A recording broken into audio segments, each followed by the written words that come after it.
musically inclined as the Birdman, but we're going to give this a try. This one is dedicated to the one and only Grumpy Yorkshireman. Let's give it a go. Dashing through the snow in Nakatomi's tower, John McClane arrived in the darkest hour.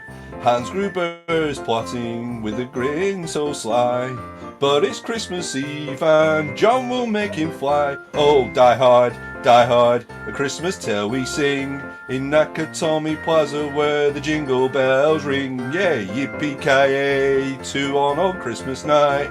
Die Hard's a Christmas classic and that's just right. On the rooftops high, with twinkling lights aglow, John's think about his wife and the love they know. The carolers below, they may not understand, but John's on a mission to save the day unplanned. Oh, die hard, a Christmas tale we sing in Nakatomi Plaza where the jingle bells ring. Yippee-ki-yay to all on Christmas night. Die Hard's a Christmas classic and that's just right. Sergeant Pal's on the line with a Twinkie by his side. He's the voice of reason in this thrilling Yuletide. Gunfire in the air like fireworks so bright. It's a Christmas miracle on this action-packed night. Oh, die hard, a Christmas tale we sing in Nakatomi Plaza where the jingle bells ring. Yay, yippee-ki-yay to all on Christmas night. Die Hard's a Christmas classic and that's just right. Merry Christmas, people of YouTube. Hope you're all having a great and festive time at this lovely time of year. So rather than showing off what I've been picking up, I'm going to talk about all the games I've been playing over the last year.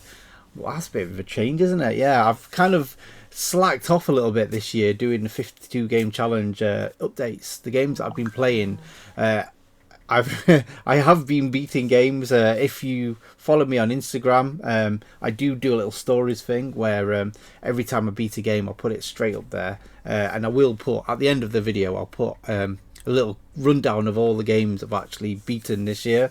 Not played, because that's a different thing. We could be here all day. There's loads of games I've actually started and not finished. The biggest one has to be God of War Ragnarok, that was kindly gifted to me by Gib84 as he had a spare digital download code.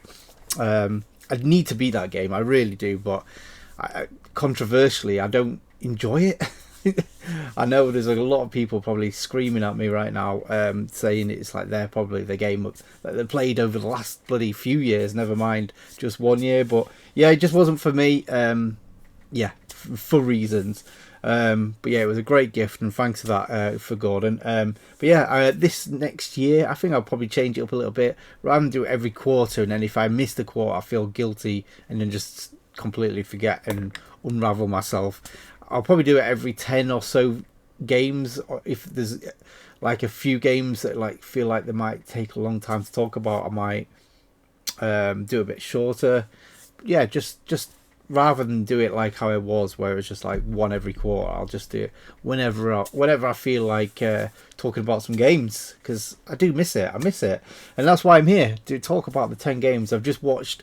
Gordon's last few videos, Gordon Gib84. I'll try and put a link down below of what he's put up, and yeah, he's been talking about all the games he's played over the last year. I wish I could do that. I'm gonna have struggle talking about the games that I've put in my top 10. Never mind, like just the ones that sort of like didn't really mean as much. But yeah, anyway, rambling now. So right, what I'm gonna do is I'm gonna do a few honourable mentions before I kick off the top 10. So we could be here for some time. Apologise for this, but yeah, it's my video. I'll just talk to myself if I have to. But anyway, the game, right, usually I don't put shooters in like a top 10 sort of, because I just feel like they're a different style of gaming for me. For me, these like shooters are there for like just enjoyment. I mean, they're for enjoyment, but like it's a different type of enjoyment. It's sort of like I can pick up and play them rather than have to beat them all in one section. I don't know, it's just a different, it's a weird thing. But anyway, the game that I've probably played the most, the shooter that I've played the most this year has to probably be Batsugun. Yeah, this is a great game.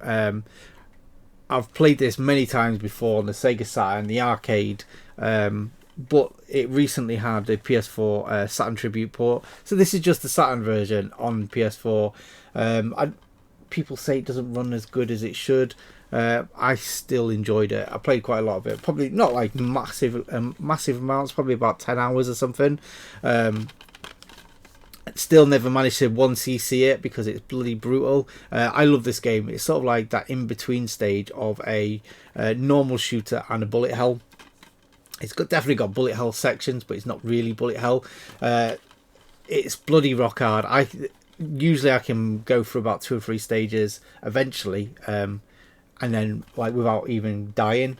This one, I think it's the second stage. Like I can't get past the second stage boss without dying. It's freaking rock hard. Oh, actually, no, I can, but I have to use bombs, and I don't like to use my bombs so early on in a game. But it has to be done. Sometimes it has to be done. But anyway, yeah, great game, and I'll be putting many more hours into that eventually.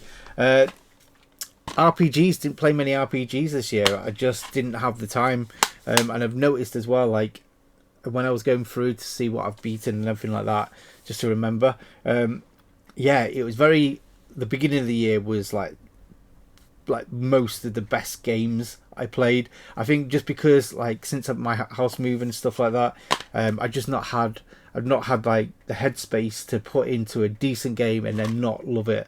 Do you know what I mean? Like I like when I want to play a game that I really know I'm going to enjoy. I always make sure that I'm sort of like ready to play it, and like I know I'm going to enjoy it, because sometimes I'll just pick something up and I'll hate it just because of the time of when I played it, if that makes sense. But anyway, that doesn't account to this. This was one of my early games, and it was Tales of Vesperia. It was the first Tales game I think I played, and it's definitely going to be the first of many. However, I've played a few games that probably are very Tales-like, actually.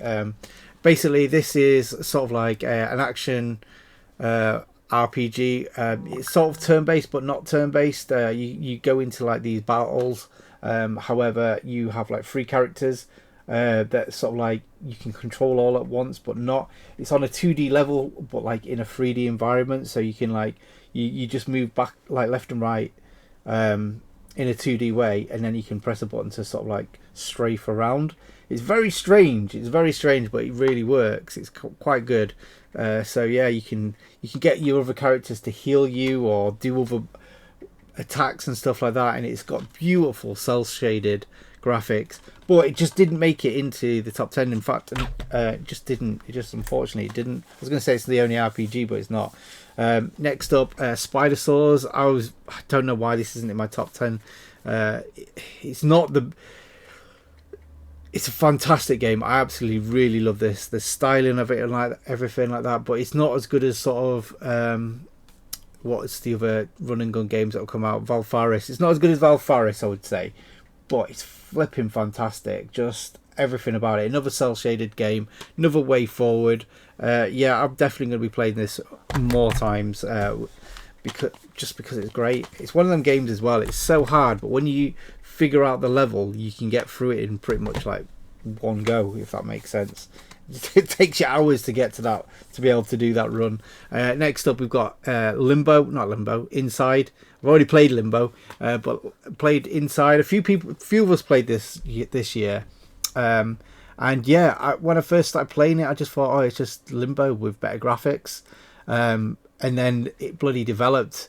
And like the end of the Inside story and the way the game plays is just fantastic. It is really good. But alas, there is better games. And the only retro one, is it the only retro? No, it's not the only retro, but kind of is. Castlevania. I think it's Lament of Innocence they call this in America, but we just have it as Castlevania over here.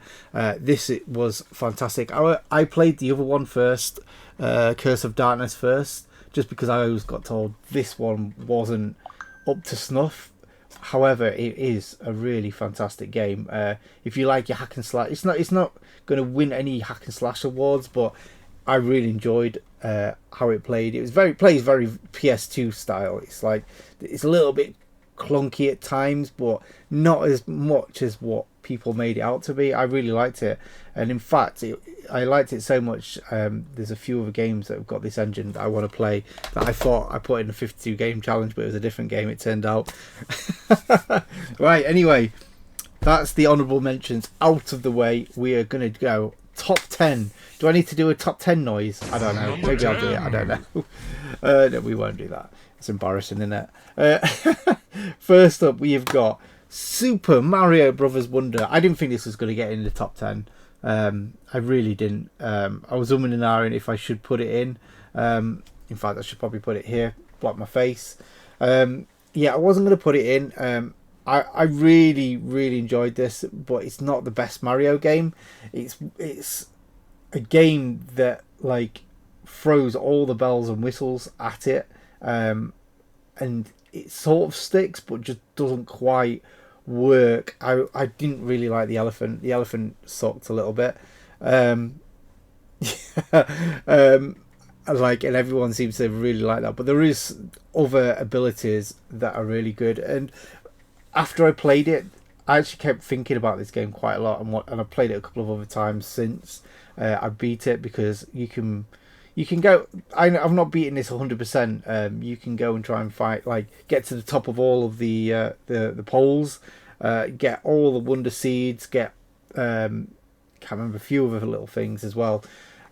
Just typical Nintendo. You never just beat a game. You have to go back and really finish it. I don't know if it unlocks anything, but yeah, it's a good game. Like, it's in my top 10 for God's sake. So of course it's a good game. But yeah, like I was a bit of a shame really, because it could have been a bit better. But I don't know what they would have. It's weird. I don't know what they could have done to make it better. But yeah, I've been thinking about this game quite a lot, just because like I like how the stages unfold with the wonder seeds. They can change it to sort of like your perspective of the level can change, and you start running on the walls, and it's like just so many little crazy little things that has not been in any other Marios before. But I hate that fucking elephant, even though it is the most useful item. It's the most useful item, but I just hate the character. But yeah, cool game. Definitely worth being in the top 10. Definitely.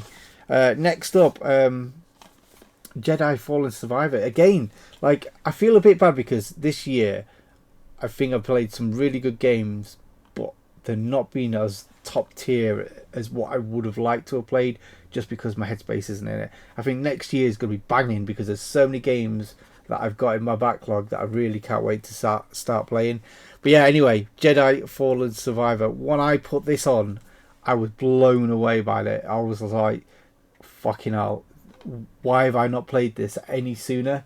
Yeah, it's absolutely fantastic, like visual setup and everything like that. It just EA definitely put a lot of time into this game. However, after I spoke to Pete Fighter, and I don't know if he put it in my head or what, but yeah, it definitely it really sets a high note, but then it sort of like gets a bit samey. Everything just, there's a lot of backtracking to do, and because of that, it just kind of like yeah, it's a bit weird. Like you like each of the stages, you kind of have to go all the way through, get to the bit where you need to be, and then just come back, and it just doesn't feel.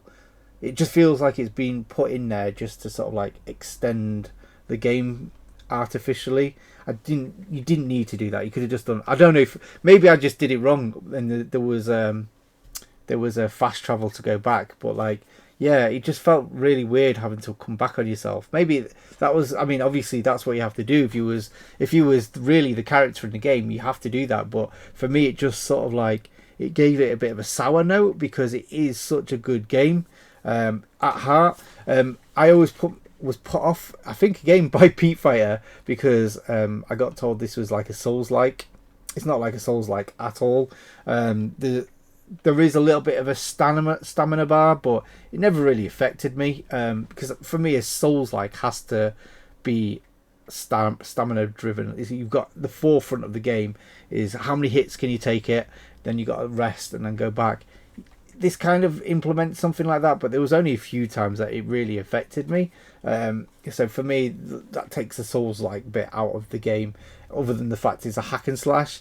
But yeah, it was it kind of like it took a lot of like sort of games elements that were very popular at the time, and then sort of like made it into the game. So he plays very Tomb Raider-y at times, very hack and slash. When I was playing it, there was like a list of games I was going to say, and I can't remember what they all are. I remember Tomb Raider, a little bit Dark Souls, but not really Dark Souls, is it really? But yeah, fantastic game. You don't really need to know Star Wars. I'm not really a big fan of the character. I think that's played by someone famous, and I can't remember who he is. But yeah, he's not the most likable character, I've got to admit. However, I'm looking forward to playing the second one, because I've heard it just expands on this and just makes it even better. So I'm really looking forward to playing the next one. Not picked up yet, but I need to soon. Another one. Why did we play this? Did we play this for any particular reason? Was it a shelf game or something like that? Because I think we all played this at once. My memory is terrible. It's not even been a year ago, and it's Sleeping Dogs for the PS4. Absolutely fantastic game. Again, I kind of like never went to play this originally when it was on the original consoles, because I heard it was basically just what's it called, GTA in Japan. And I think that's just a bit of a disservice of it. It's probably a bit more linear than GTA. But because of that, I enjoyed it more. So yeah, just the visual styling of this was fantastic. It was sort of like a bit more Yakuza-y, I would say. However, it's not really like Yakuza at all either. It's its own thing. It's Sleeping Dogs. This would make a fantastic sequel. A sequel to this in a modern engine would be amazing, because it did very play of its time. But yeah, it's a really cool open world game. The driving sections wasn't the best, but it wasn't terrible either. Like it's not as bad as Watch Dogs. So for me, it was a win. And yeah, this is really cool. I forgot how cool this cover is. Definitely recommend playing this one if you get a chance. And it's dirt cheap as well. I mean, there's so many ways to play it. Right, let me just pause it.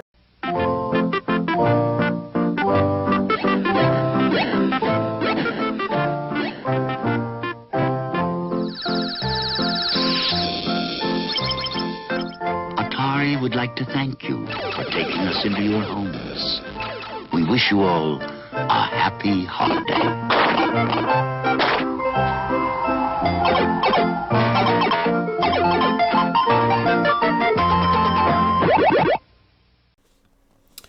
Just double checking it didn't corrupt. That's good. Right, so next up we've got the chance. We've got first PS5 game in the top 10s. So yeah, I'm assuming this will probably get a few more white spines over the next few years. But yeah, still loads of PS4 games still to play. We need to go back a bit, don't we? What's going on? Anyway, fantastic game. This kind of like I heard a lot of bad things about this game, so it's not probably the best game there is out there. But for me, I really enjoyed it. Plays very much like an early PS3 game or something like that. However, it's got like sort of like really good visuals. Lighting effects that really make this stand out a little bit. It's sort of like a cult. It's based on a cult, but then it's got supernatural elements to it, and fantastic game. Like it's got like a weapon system that's not in any other kind of game, which kind of like again makes it stand out. Sort of it just you sort of like have to have potions to sort of like attack the enemies and stuff like that. Not the hardest of games, but like not super easy either. It just had that sort of like good base level of difficulty for me. Like a lot of horror games sort of like can get too hard. This was just perfect for me. And yeah, I just love the visual stylings. I love the storytelling. And again, like, I think a lot of people overlook it a little bit because it's a PS5 game, and it probably would work a lot better as a PS. If people saw it as a PS4 game, they probably would have been like, "Oh yeah, this is raised higher up in the ranks." But I think people was expecting more visually for it. But I think if you look past the visuals, you will find there's quite a good game in there. Well, quite a good story in here. Yeah, really enjoyed this. Again, this has got backtracking as well. Like you have to go to point A to point B, but for some reason I just enjoyed this one a little bit more. Next up, another horror game, and it is Quarry. So yeah, again, I was waiting for this one. This is Supermassive Games.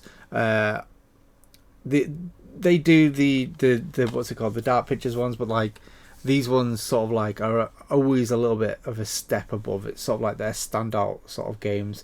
Yeah, I a lot of people have been talking about this because obviously what's it called? I'm trying to think of the name. I'm knackered. This isn't my brain's like proper adult at the moment. Like I'm just completely knackered. But yeah, so I'm trying to think of the name. The first game, something Night, I can't remember what it's called, is my favourite out of the games. And I've been talking to a lot of people. I think this actually is probably a better game overall. However, I just think the first game just sort of like stood out because I'd never played anything like it in my life before. Whereas sort of like these, I feel like that experience is getting watered down a little bit more every time I play one of these games. It just doesn't like surprise me as much. However, that being said, it's an interactive horror movie. What more do you want? And it's fantastic. Yeah. What is it? So it's this one's based in a summer camp with 9 teenage counselors. So yeah, very typical, but like it changes up a little bit. It's not your typical slasher type film. It's not a slasher kind of movie. It's a little bit different. So yeah, definitely pick this up. You can get this really cheap now, and it's just an easy play. Great game. Next up, we have got Blasphemous. It would be blasphemy if this wasn't in the top 10, unless I played it the year before, I suppose, or the next year. But because I played it in 2023, yeah, this is in my list. And yeah, I don't know why I waited so long to play it. Dark Souls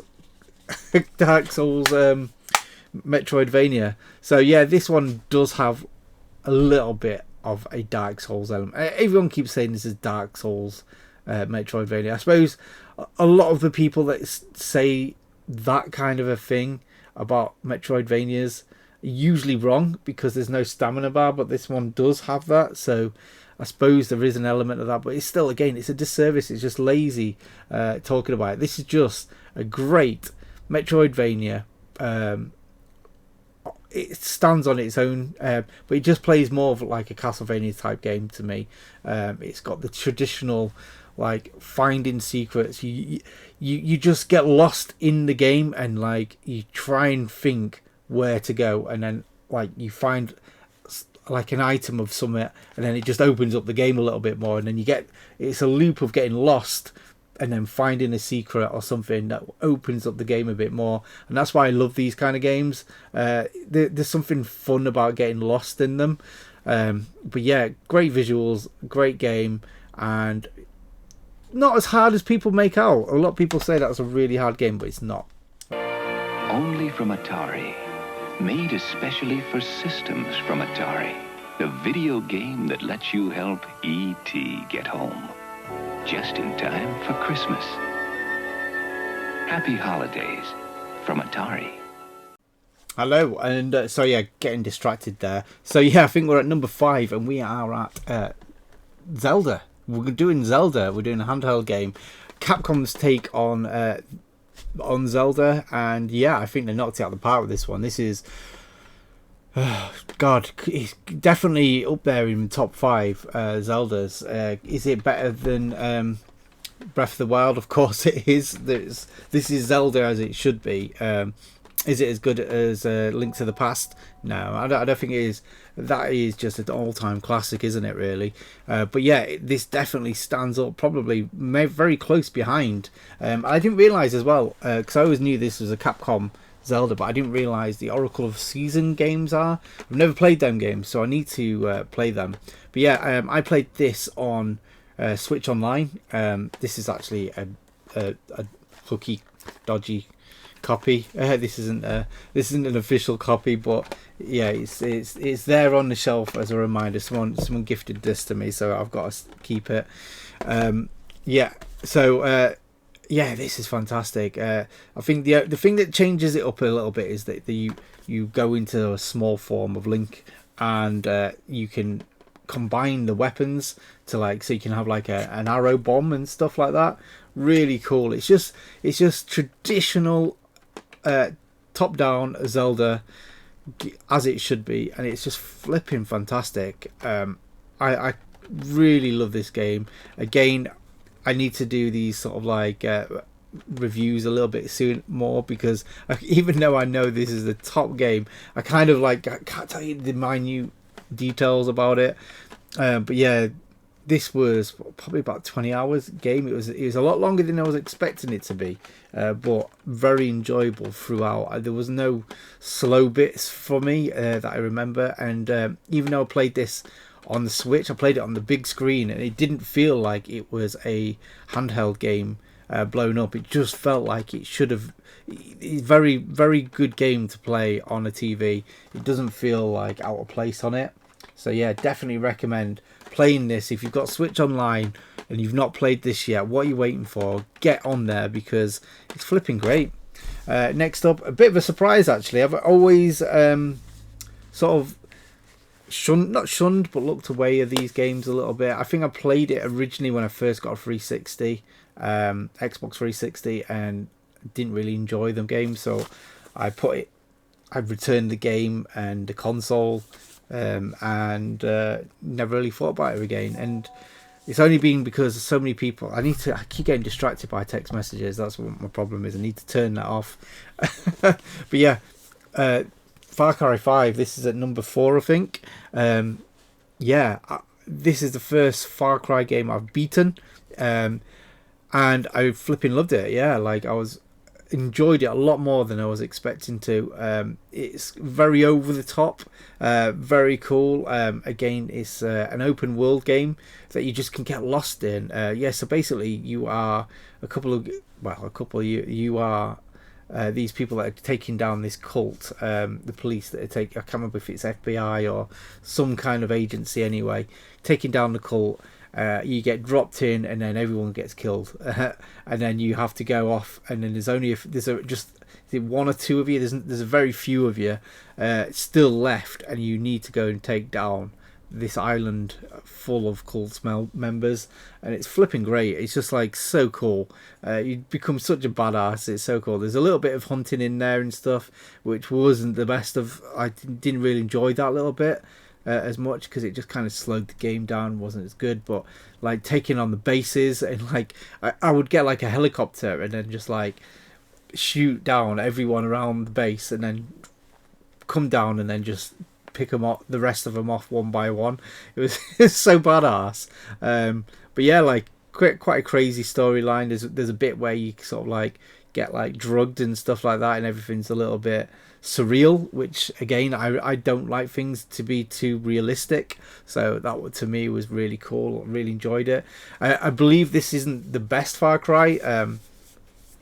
There's others, but I believe the formula started to get a bit repetitive at this point, but I didn't feel that repetition because it's the first time I ever played one of these kind of games. And yeah, I think I'm going to get Far Cry 3 next. I'm going to try and get that the remaster one on the PS4. I'm probably going to get that. I'm looking out for it for a decent price, but because it's so loved, It's quite a pricey game. Not pricey, but it's not as cheap as the PS3 one. Next up, a game that came out of nowhere. Absolutely came out of nowhere. I heard a few people talking about it. I think Gordon, who else have played it at this point? I can't remember. Probably Ross Boahaha, Mark, all said great things about this. And I just looking at the cover, I just thought it was just going to be a budget game. It is a budget game, don't get me wrong. And to be honest, it probably has no right to be so high up on this list, but it stuck with me so much. And it was funny as well because I asked Mark earlier, what do you think is going to be my top 10 today? And he put a couple of games, and this is one of the games that was up there, and it is Madison, because this is a flipping great game, so good. You get all these little bits, like bits of gumph of stuff that you have in the real game. So basically, you go around with a camera and you take all these Polaroids of like all these scary things, and you find this book, and yeah, so many like little. I just love all the feelers in it because it's all stuff from the game. It's really good. Yeah, and I just was just blown away by it. It was it's very simplistic sort of game. There's you basically just are in a house, and it's just so creepy. I heard Gordon was saying that like basically it was like one of the most scariest games that I've ever played. It probably isn't the most scariest game for me, but there was a lot of jump scares, and I think for me again, I play and watch a lot of horror films, so I don't get scared as easy. I suppose it's been watered down a little bit, but like I say, I do get jump scares, and there's a lot of jump scares in this because you are playing in this sort of like lonely environment. There isn't really anything else happening. There's no other creatures or anything like that. You're not going and killing enemies and stuff like that. You're just taking pictures and unraveling clues and stories and stuff. It doesn't sound like, on paper, it doesn't sound that exciting or anything like that. It probably isn't really exciting, but it's just the story of it. It's just like, it's a true horror sort of film, but game. I don't know. It's just so well done, so well utilized. You can tell the people that made it have put a lot of thought and effort into it, which it wasn't. It was like a proper labour of love. It wasn't just there because horror films or horror games are popular at the time.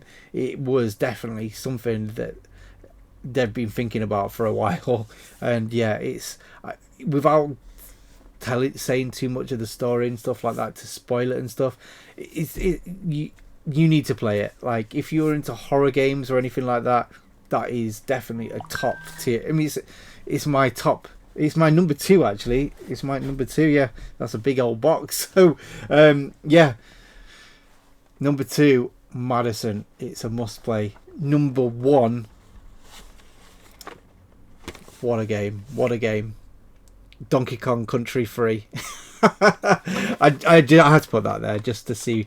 Well, I bet Gordon spat out his tea when he bloody saw this. Yeah, this is one that we just played recently. But like Gordon was, I had to bring it up because Gordon was like shitting on the game, and it isn't as bad as what Gordon's saying. I don't know why he says it. I think it's just because it's a tradition. It's a traditionally hard game. Yeah, it's not as good as the rest of the Donkey Kongs. And Gordon, I know you keep saying about the modern games and stuff like that, but you need to play Donkey Kong Tropical Freeze because that is so much better than Cars 8. Play that game because I don't think you're done with Donkey Kong. But yeah, this not the best in the series, but it's made me want to go play the first 1 and 2 again, and I need to beat 2 because I've not beat 2 yet. So yeah, that's high on my list. But yeah, it's not worthy of top 10. It's a bit of a shame, but it's just there for a visual gag, isn't it? So having a bit of fun for number one. We're there now. This isn't a gag. This is the truth. Final Fantasy VII Remake. Wow. Yeah. So there isn't been many AAA games in my list because, like I say, I've just didn't have that headspace. But this is one I really needed to play sooner rather than later. Yeah, fantastic. I really like Final Fantasy VII. I'm not like as much of a fanboy as other people are. Some people know the game inside and out. I've probably beat it 2 times in my life.